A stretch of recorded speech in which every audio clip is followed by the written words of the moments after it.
If you're in construction, then you're in the right place. Welcome to the Constructive Behaviors podcast. I'm your host, Barb Allen. I'm a woman with decades of experience in the construction industry, and most of it on the job site.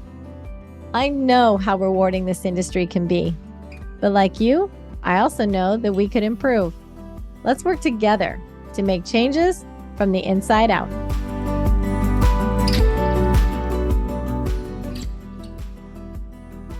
What does everyone in the entire world have in common? Each of us has parents. How we feel about our parents or the level at which we know our parents may be different, but the fact is, for at least one moment in time, they existed. Today's guest is a construction professional with decades of experience in the industry. And although we are going to talk about his construction industry experience, today's episode has what may be an unexpected twist. When I first met TJ Pinales, it became clear to me that he had a perspective on women in male-dominated fields that needed to be shared. The perspective of a father, the father of a daughter in a male-dominated field. Until my first conversation with TJ, I don't know that I'd ever thought about how my experience as a woman in construction had affected my parents. I know that they're proud of me. I know that they were surprised when I went into construction, but I never really wondered if my parents' knowledge of my experiences and the gender-specific challenges I faced had impacted them in any certain kind of way. Today, TJ is going to tell a bit of his daughter's story, with her permission, of course, and how his knowledge of her experiences has impacted him as a father and as a construction industry professional. Welcome to the podcast, TJ. Thank you for having me. It's good to be here. I'm glad you're here. We first met a few months ago when I was speaking at a conference that an organization you're a part of put on. But as I was doing some Google research so I could learn a little bit more about you, I noticed you and I graduated college the exact same year. We have the same degree, the bachelor's in construction science, but we went different paths. I went field, you went office. But before we get into that path that you took, how did you even get into construction? Like, is this something from family? Was it completely out of the blue? How did you land in construction? Well, going to college, as my parents were, one was a high school dropout and the other graduated high school, but they all worked in, just normal blue collar jobs. They aspired to push me or promote me to go into college. And so went to school to be an engineer because everybody told me I had the grades and the credentials to do it. And I wouldn't say quickly, but eventually found out that I wasn't going to be an engineer and was basically an engineer dropout a couple of times. So after about 3 years of college, somebody, a great advisor of mine, helped me to find a discerning path to construction. Not that he directed me there, but he helped me find that path of where did I fit best in college. And so that was a very challenging time in my life. What I love about that story is how many people I have interviewed that it's their third year of college when they actually find what they're going to do with their lives. And just yesterday, literally yesterday, I was having a conversation with a very good friend of mine whose son is a freshman in college, and she was very down because he's decided he doesn't want to follow the path that he had already started in college. And she was struggling with that. And I was like, man, I don't know how any kid knows what they want to do when they graduate high school. And there are some kids, I wasn't one of them, but I think most of us, it takes us a while to figure it out. And hearing it just a day after that conversation, that once again, it was third year for you, it was third year for me. Um, I don't know. I'm hoping the industry can do something to attract us sooner so we can attract people to our industry sooner. Hopefully that'll help that labor shortage we're facing. But well, I mean, at 18, who's supposed to know what they really want to do for the rest of their lives anyway? I know I didn't. It didn't happen. But you end up getting your degree and then you think, okay, now what? I'm gonna go do in our similar background, you're gonna go into the general contracting area. Well, I didn't end up going into a general contracting firm. I got hired by an engineering design firm. that happened to specialize in construction management, which is no longer a firm anymore, but they were a well-established international firm, 3D International, and they were one of the first construction management firms that were kind of definitive in the field and very prominent back in the 70s and late 60s. And so they hired me on, and I went to a design firm, oddly enough, doing estimating for design work. So doing design reviews and design estimates as my first job in the industry. Interesting. So what did how did the rest of your career trajectory happen? Where did you It go after that? So all of it, and I guess it goes into my legacy. I'm from San Antonio. San Antonio is not only my hometown, but it's my heritage. My family comes out of the missions of San Antonio. I do have some immigrant Mexican heritage from Mexico, but honestly, most of my strong family ties are here, rooted within. In my lineage, probably that I can track, I've moved about 4 square miles in 8 generations. So I still live in the same part of town. So very close to home, literally is home, so. I love San Antonio. I lived in Houston for 8 years. I don't know if you knew Mhm. that. I lived in Houston for 8 years, in Dallas for two. And man, I loved going over to San Antonio, Austin, San Marcos. San Antonio, my favorite thing about San Antonio is the Christmas lights. I would love to go. They Oh have a yeah. Hyatt Hotel right there on the Riverwalk at one of the ends. And the Hyatt Hotel, at least it used to, have a hot tub on the roof, which was super awesome. You can get a bottle of wine and go sit in the hot tub and look at the Christmas lights. And the way that they hang those lights in San Antonio, where they're just the strings that hang straight down, I would love Dangling. to come watch them hang them. I mean, it's just it's a beautiful sight. I love the Riverwalk. It's one of my favorite things. Oh yes. So that heritage, that connection to home, I started in Houston as well, but I ironically got transferred to San Antonio on a needed basis for the firm, just out of chance, and ended up landing on a very prominent project for our convention center project here in San Antonio, which the day I landed was the day we took over operations and construction management consulting for a very large program for the city, and the rest is written in history. I stayed here, established my career here, stayed with my career here, but in order to do that with my experience and background, had to find places to fit. So worked for the city of San Antonio at one point within their public works department, and then ran federal housing programs within the city for a time period, and then have worked for a number of large national firms here locally. Just happen to have the talent to support a lot of firms in the local market, and I've been fortunate. So Well, and I noticed as I look through your trajectory that you seem to have a lot of your career shows a lot of emphasis on building better communities. And it kind of seemed like that happened after you worked for the city of San Antonio. Is that a passion that you developed? What kind of created that? it is a passion that I guess that's part of my upbringing. So it's kind of intrinsic in my character, I think, and then in the core of values my family established, my parents, my father especially.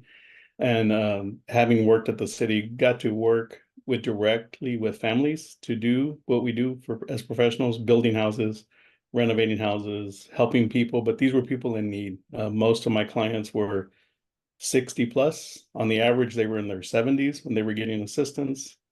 Most of them had homes that they were probably born in, so they were family homes, and they were in dire need of repair or support to just fix their homes. And most of them, I would say, were not really wanting the assistance for themselves. They were worried about leaving something for their children, but yet they didn't have the means to leave something forward for them. And so helping them and supporting them was a cherished part of my career, just being able to connect with families and helping them transition that, a home. And part of my discussion, or part of my belief when I was at the city, was they are housing programs, but we couldn't treat it as a housing programs. We really needed to treat it as a home program, because it was somebody's home. It wasn't their house. It was their home. It was where they raised their children. It was where Yeah. their families gathered. It had a lot of other intangible, or connectedness to themselves as a family. And so a lot of times it couldn't just be ran as a program, a city program, a public benefit. It was actually Right. an assistance. Well, and that's going to have a lot of intrinsic impact when it's your home, like it's your hometown that you're able to make that kind of impact for. Hmm. Um, for me in Kansas City, I grew up in Kansas City and then was gone for many years. When I left Kansas City, I I love my family and I came back for all the family affairs. But I didn't ever see myself moving back to Kansas City. I just didn't feel like it really had much to offer. And I think there are a lot of people out there in the United States now that still would feel like, why would I go to Kansas City? But when I moved back in 2012, the first time I moved back, it was like a whole different city. Like how Mm. much it had grown and developed. And I mean, it's just now I am personally passionate about what this city's doing, where we're building, how we're growing. Because it's my home, I'm not a transplant, right? It's like you in San Antonio. This is my home and I want to see the best. And by the time that this recording comes out, I would have been finally sitting in the first stadium ever built specifically for a women's sport in the entire world. Oh, wow, great. I get to do that very soon. And I mean that just the excitement that this city has about the KC Current Stadium opening and being the Mhm. first in the world is amazing. I get super passionate about Kansas City and stuff, and I see that you do that as well for San Antonio, and I love that.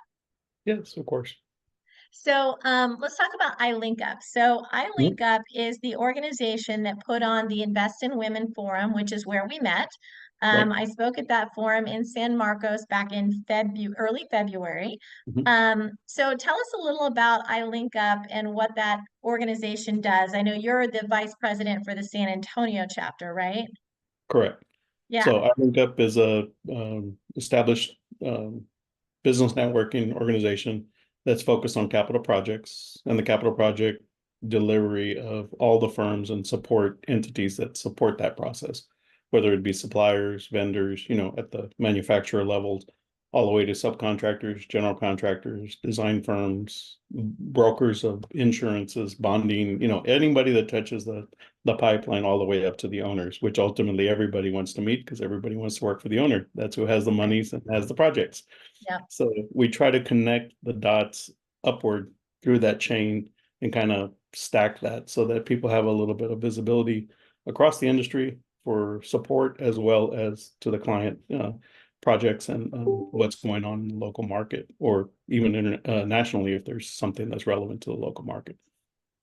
So the Invest in Women Forum, if I remember correctly, I heard one of the MCs say that it was the ninth year that you guys had hosted that event. How long have you been part of it? I mean, it was a really successful event. It was fantastic. Great speakers and a really great turnout. So the organization's been around since right around 2011. It was established by Carol Warchikowski. She's now the chief vision officer and founder of the organization. And so she started it with that whole vision. And I've been a part of it, honestly, since about 2012, 13 timeframe. But I'd have to admit, I wasn't an active member for many years until recently. But always kind of, once you get in their mailing list, you never fall off. So we stayed connected through just updates all the time and always seeing what they were up to. And the Invest in Women's Forum was put on by the national board led by Carol, and they put together that forum for the entire state region for all our different chapters throughout the state. And that's how I ended up there. But I've been with them for about 2 years actively as a member. Well, I met Carol when we had a prep call for the forum. Mhm. But thinking about you saying you were involved for or a member for years but weren't active, I this is a we're going to take a right turn for a minute because I think it's important. I think that it's a lesson to be learned for most people until you actually get involved in an organization, you're not going to get out of it the reason that you joined. And that was the same for me, just like with NAWIC or any other organization. You join these organizations because you're like, oh, they're doing good things. You want to get something out of it, but you don't really get stuff out of it until you become an active member. Would you agree with that? I would agree because I believe that, you can be a member, you're kind of on the sidelines, you participate, but you're not really sure what you're getting out of it. And really it's there to find a place to expand your growth as a professional. Uh, and the organization is there to support you. So you're amongst like-minded people that have a similar interest and are trying to make their own path in the industry. But they all are wanting to be supportive. So through the network and through the organization, whether you're on a leadership position or a committee or something, you build these bonds and these relationships that promote you, and that carries on beyond the organization into business, into pursuits, into being able to pick up the phone and just call somebody for advice, all those kinds of things, because maybe it's an area you don't have an expertise in or a background in. So you Exactly. need a friendly consultant. Yes, exactly. All right, so I was at that convention. The speech that I gave, I titled "Who Am I Now?" And Mhm. this speech, for I mean, you heard it, but for the listeners who have not heard that speech, this speech is really geared toward the um, the way that women in male-dominated fields, we work so hard to fit in, to be accepted, to be successful, that we change a lot about who we are. Some of it's intentional, some of it's unintentional. And I know for one day, this speech for me, it happened one day. I was standing on my front porch, and all of a sudden I'm like, am I? Like, am I the person that people say I am? Am I the person that I actually became to get to this spot? Who do I want to be? Do I want to go back to the person I was when I started in the industry and everybody called me sunshine? Do I want to go back? Who am I? Like, I just had this moment on my porch one day after speaking to an old friend, and it was like a at the risk of sounding corny, it was like a soul searching expedition that I went on to figure out, who have I become and who do I want to be going forward? Who am I now? And this was all kind of the crux of when I was starting my business. And so that's the speech that you heard when you were in the audience for the Invest in Women Forum. And after that speech is when you came up to me. And what I was really taken with in our conversation was you relaying to me experiences that you, being the father of a daughter in a male dominated industry, she is in the Army, and some experiences that she has had and how they impacted you. And I thought, man, this is an episode. Like, I truly had never thought about how some of my stuff affected maybe my dad or my mom or anyone that really knew me and was close to me. And I just really wanted you to tell that story and how it's impacted you. And so I reached out and said, "Hey, would you consider?" And you did the best thing you could have possibly done. You said, "Let me ask my daughter, make sure Yeah, she's okay with you telling her story." And so your daughter is an Army specialist with helicopter hydraulics. yeah. Um, and what you were telling me about it, like she actually works with the Apache helicopters, like Mhm. really cool job. But I'm going to give you the floor. Like, tell us about your daughter and the experience that you were telling me about, and just give the audience some context of what we're talking about here. What was the conversation you and I had when we first actually interacted? Well, your speech brought to mind the challenges that still remain in our industry. Um, I reflected on my career and realized how formative a lot of women that I worked under and around, I didn't recognize the challenges it took them to get to that seat. They were client leaders, directors, board chairs of local public utilities. These are the women that I worked for as colleagues or as clients years past, and have now gone on to run their own firms as presidents of CM firms. Some are owner representation people who used to be my clerks and my admins, now are owner reps and facility operations for large institutions here in San Antonio or in the area. And so in my sphere of background, I didn't recognize how challenging maybe it was for them in their seat or their role. I can recognize it from a minority standpoint, seeing how a minority fits in culturally, with a background of trying to fit into the industry, not necessarily into the construction trades, but corporate America, those type of things, the challenges of learning how to climb that ladder. And so I could relate to a lot of it. And then But then it took me back when I thought about my daughter and thinking, I have a great pride. I was in the Corps Cadets at Texas A&M, so I'm a cadet out of A&M, and my family heritage has a lot of service heritage from World War II on the people that have served and served with great pride. And when my daughter graduated high school, so a little bit about my daughter, she's a clone of my mom. My mom was a 5 foot nothing little Hispanic lady with all the spunk in the world. And my daughter is almost the same character as her. Just to characterize her, her goal in high school was to become varsity goalie, but she's yay big and not fast. But when I used to see her on the field as a senior, she finally achieved her goal of becoming varsity goalie. That's And awesome. she was the fiercest little personality on that field. She couldn't dominate that net, but she definitely challenged everybody that came down that field.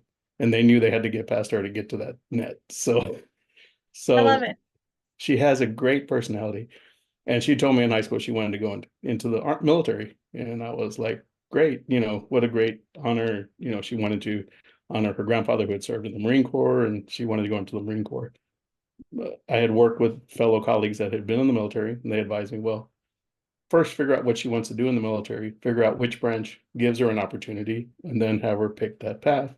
They had all kind of warned me that, military can be challenging for a woman. So just, support her and help her find a good place. So, okay. So you go down that path and you believe good things are happening as she's serving and with pride with the military, and didn't know any different. She went overseas, served, and so when she came back to the States, she shared that there had been some challenging uh, aspects of serving, and that even from the beginning, things had been a challenge. She's a very attractive young lady, and she's a woman in a men's world. Not to say it's their world, but there's a lot of men in that industry or in that area of service, and you never think that that's a challenge. Although we know there's a lot of reasons. There's been a lot of information about that.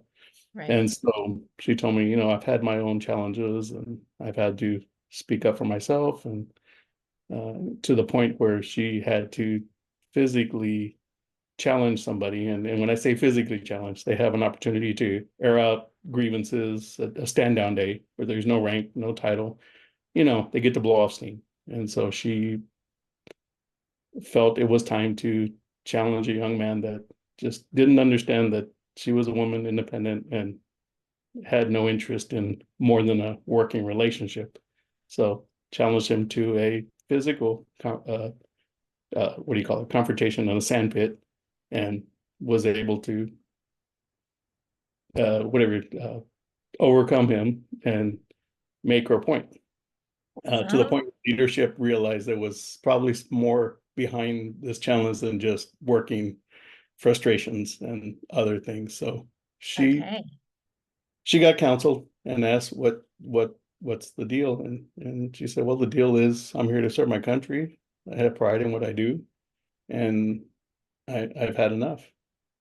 And to come to find out that she had been self-medicating, if you will, maybe drinking too much, maybe doing things that were not good for her health, but trying to cope with the stress of dealing with those types of things in this environment. And that's hard to hear because you send your daughter off to serve with pride, to do things that you believe in, and then to hear that she struggled with something and didn't want to tell us because Yeah. she didn't want to rely on us to figure it out. She wanted to figure it out for herself. Yeah. And so that was the main um, part of the story. But she stood up for herself and said she was in a better place. And then she started getting some support in the organization. And it was hard for her. The biggest question that she struggled with was, why didn't you say something sooner? And she basically told them, I had no standing.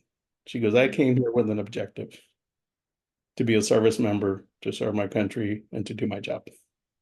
But I had no rank, and I wasn't here to start trouble. I wasn't, in her words, to cause a problem, to bring focus on me. Yeah. She wanted to serve with pride and do those things, and she didn't feel it was a safe place to do that. So once she had standing and she had gained a little bit of rank and she had the respect of a lot of others and had shown her proficiency in her work, she showed what her issues were and she tackled them. And then she said, now I have an issue. So now I feel Yeah. like I have make a statement or bring it out. And they actually asked her what was the outcome, and she said nothing. I don't need an outcome. I just don't want it to happen anymore. Yeah. So it, the story resonates with me in so many different ways, and I'm sure as it does with so many of the listeners. One of the things I love that when you said someone in leadership recognized that her beating that guy in the sand pit was more than what it probably looked like, just a duel or whatever it was called. I immediately I could picture, like I could picture the fervor and everything that she's going at it with, like to make sure she pummels him and shows him, no, this is who I am, this is what I'm here for. Like I can picture it. And as, knowing that leadership, which many times leadership can be blind to what's going on, but she went with such ferocity at it that they were like, okay, wait, there's more to this than her just wanting to beat him on this day. I mean that it also speaks to me in a way that I know how that feels, where there's just so much inside you just want to get out. Um and having someone notice it and then pull her aside and say, are you ready to talk about this? Can you tell us more? I appreciate that leadership finally saw that and did it. The question, though, why didn't you say something sooner? I think that's a question that so many women and minorities face.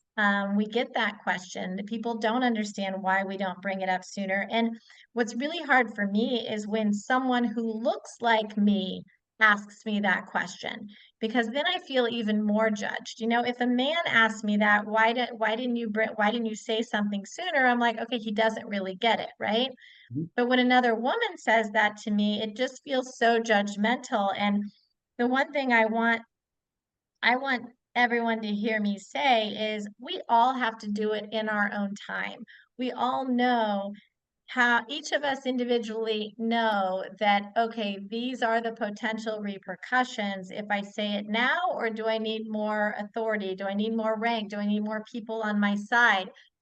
Is this only going to last 30 days? I can deal with it. And then I don't need to deal with 3 months of retaliation, right? Like we make those decisions on our own, and maybe they're not always the right decision, but for anyone to approach someone and judge them on why they didn't say something sooner is just it's not their place. It's that person is making the best judgment. But when someone is in some way asking for help, that medicating that you talked about your daughter doing, the self-medicating, I mean, many of us have done something similar. I, one of the things that I said in a speech in Vegas a couple weeks ago is one thing I became really good at was turning down unwanted advances in a way that didn't create strife within the group, within the team, within the crew.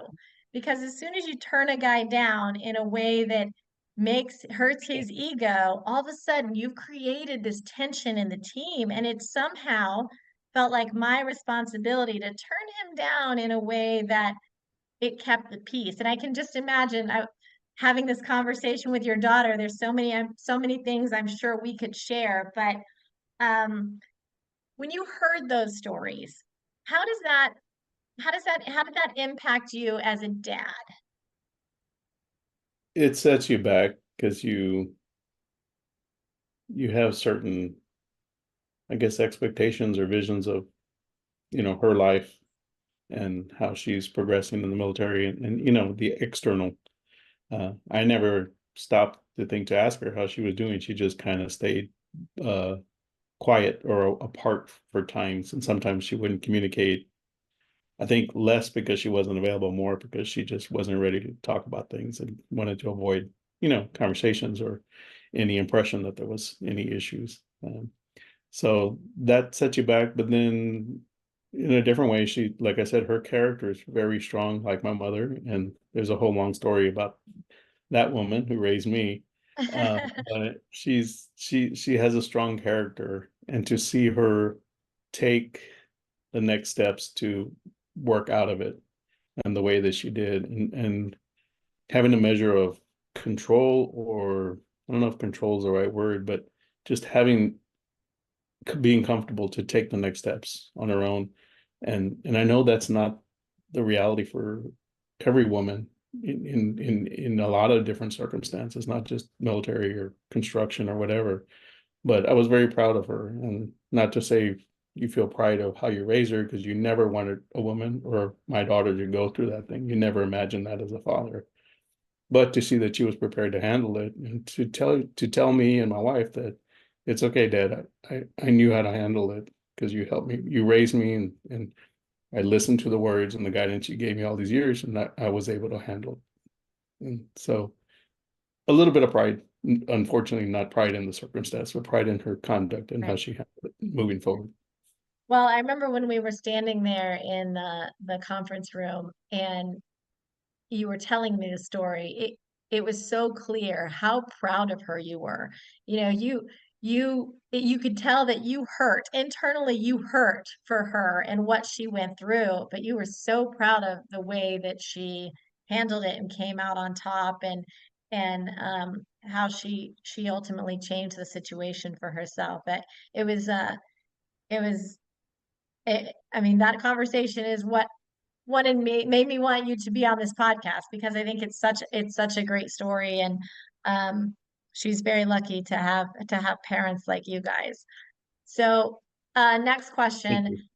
How has how has hearing her stories impacted you as a construction professional? I would say, I wouldn't say I was naive before, but it makes me more aware of our environment, and recognizing when maybe others in the room don't have a voice or are struggling with circumstances, and trying to make sure that there's room to, um, well, not room, that one, it's addressed, or it's not, there's no room for negative or bad behavior. I've never really been an advocate of, the foul language, the berating, behavior, the dominating attitude. That's not me. I'm a very quiet, reserved, deliberate kind of person in the industry as far as how I conduct business.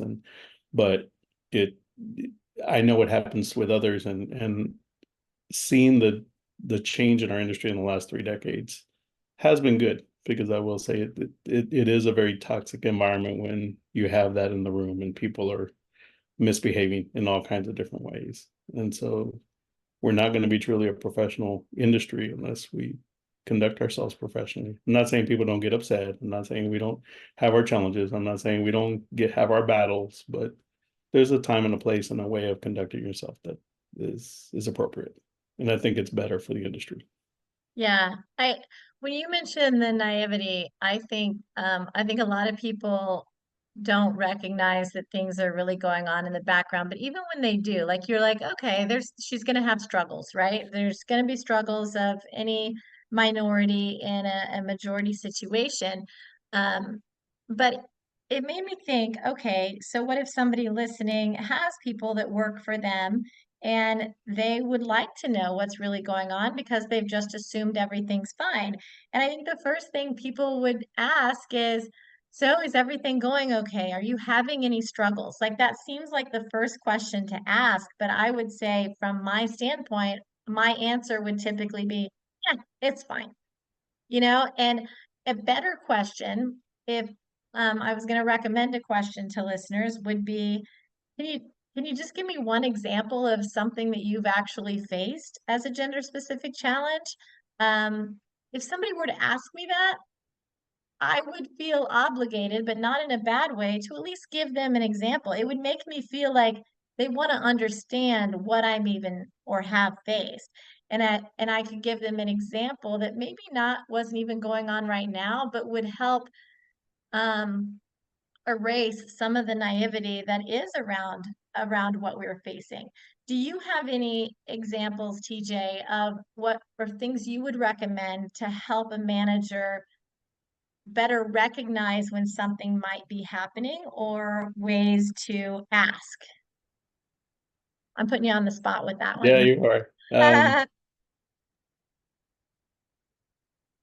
is challenging because I think, in my opinion, the best outcome is empowering people that are in that deficit or that lack of authority or that role. And so it is a bit discreet because you're trying to support people, but I personally try to avoid speaking on their behalf directly and try to find a way to create an environment where they can advocate for themselves.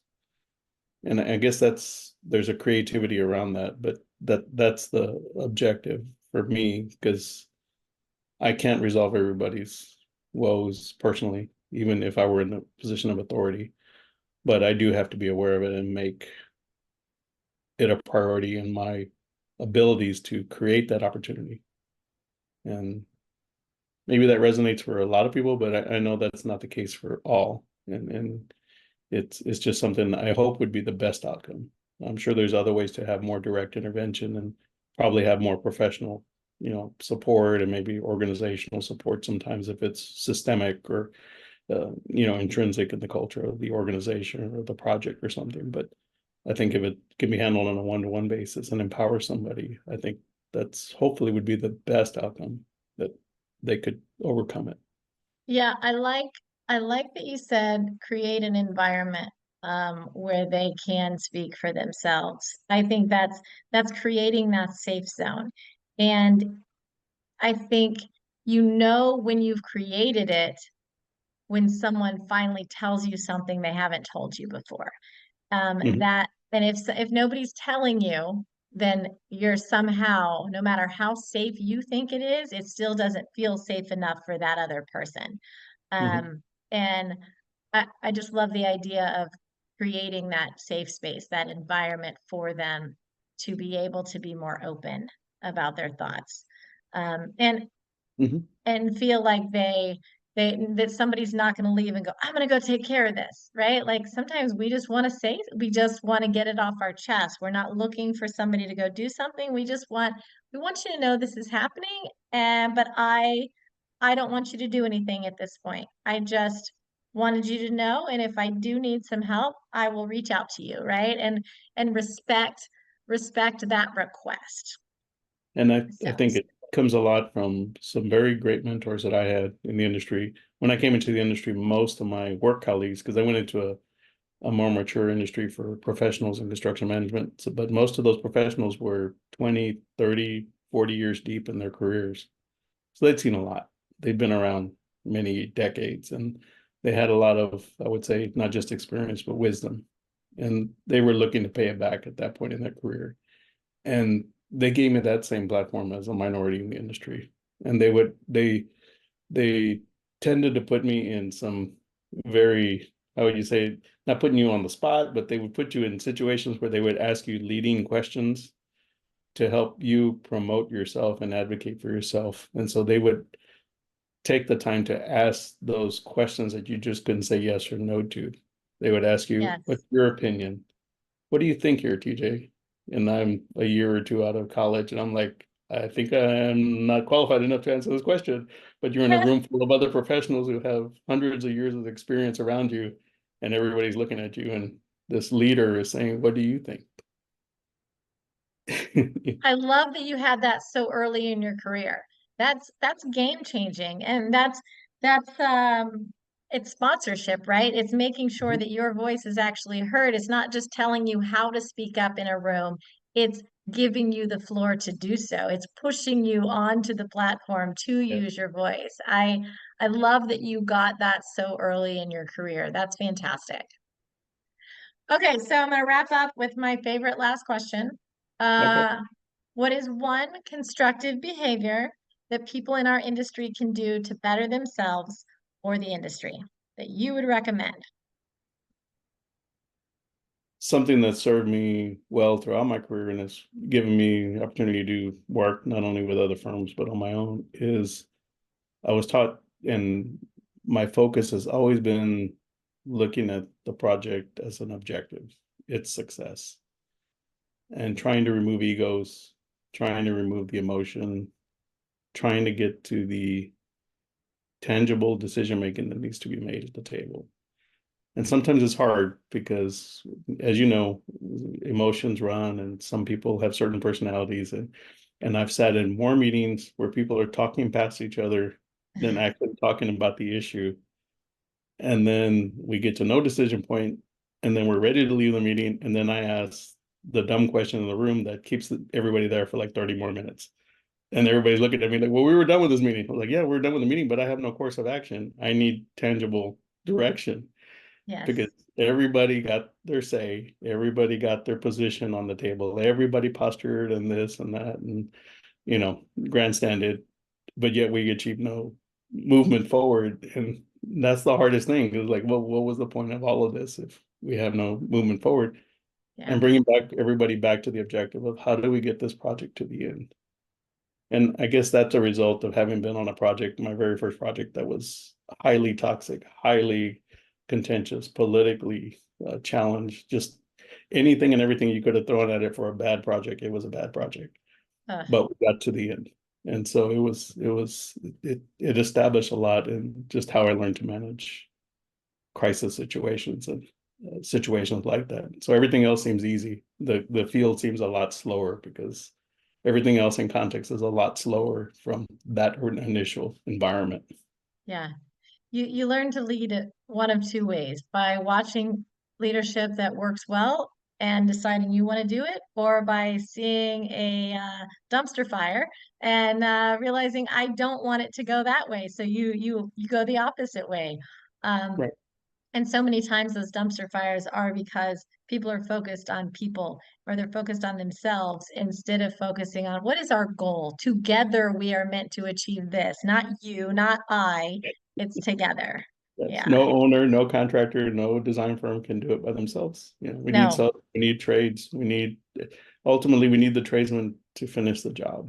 And if they don't know absolutely. what the direction is, they don't understand the drawings, they don't have the budget or the resources, it's not going to get accomplished. And so we all have to figure out how to feed the field, because we all sit Yes. in the job trailer in the offices and the nice corporate spaces, but the guys in the field are the ones that are making it happen. Yep. And we have to Yep. focus on what they need, or what the women need, or whoever's in the field. Yep. Yeah. Tradesmen, tradeswomen, we need to get them what they need so they can actually build the job. And that's Yes. not our attitudes. It's not our egos. It's actual information that moves them forward. One of my favorite questions when people are taking a very negative opinion, I usually will ask, so do you come to work wanting to do a bad job every day? And they'll look at me, what do you mean? I said, I don't think there's any tradesperson or anybody that comes to work to do a bad job. They may not be trained, they might not be fully educated, they may be misinformed. But I don't think anybody comes to work to do a bad job. Yep. And if they are, they'll probably self-select out of the industry. Yeah. But if they're doing a bad job, there's probably a root cause somewhere. That's right. I think people don't dig far enough to get to the root cause. Yeah. Yeah.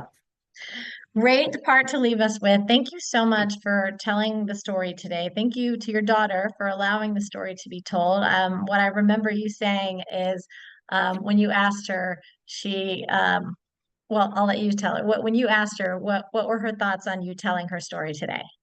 She said it wasn't necessarily her story to tell, because it wasn't her bad behavior or her bad conduct that was the issue. It was somebody else's actions and somebody else's conduct.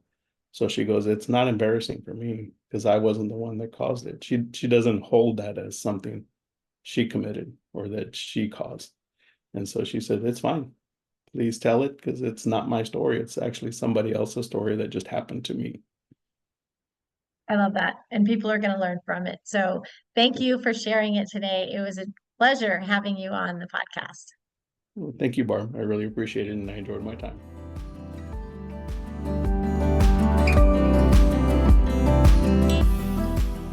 If you know someone that could benefit from this particular episode, then share it with them. Or if you want to continue to learn about the untapped and underutilized resources that will take your business to the next level, then follow the podcast. You don't want to miss an episode where we discuss what you needed to hear. And lastly, there is a link in the show notes that will allow you to reach out to me directly if you want to accelerate that learning curve. Thanks for listening. Talk soon.